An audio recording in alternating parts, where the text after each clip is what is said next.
Discover is an action word. Do is an action word. There is something required of us in gaining an understanding of what God's will is. Sometimes we think it's an automatic process that we just know.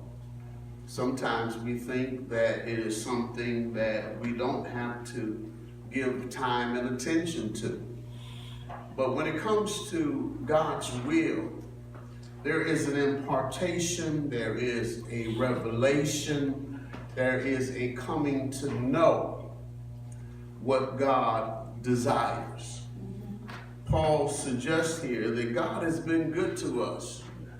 He's been merciful. He has brought us to faith. He has showered his blessings of righteousness upon us. Yeah.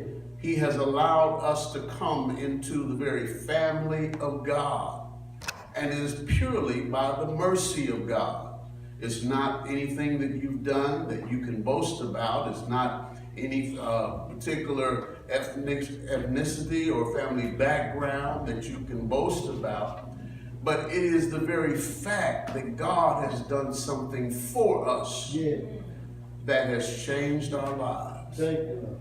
He's done something for us that brings us into a knowledge of the truth. He's done something for us that brings us into a new awareness of God, a new spirituality, a new spiritual relationship with God. In fact, Paul kind of lists a few things in chapter 8 where he talks about even the power of prayer, that we don't always pray as we should, but the Holy Spirit helps us.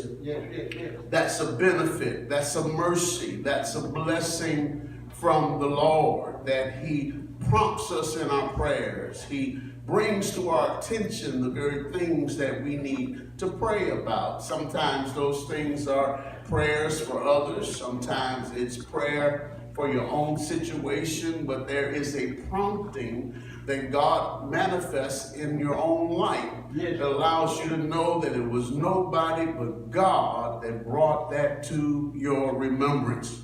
Paul goes further to say that not only are we blessed with prayer and the help that the Holy Spirit provides, but he says that the Holy Spirit takes residence in us and becomes the very confirmation that we are the children of God. It confirms, the Holy Spirit confirms that we belong to God. The Holy Spirit inspires a revelation of God and a knowing of Jesus that we don't come to on our own. He says you can't even begin to declare the things of God without the Holy Spirit because they are revealed to us.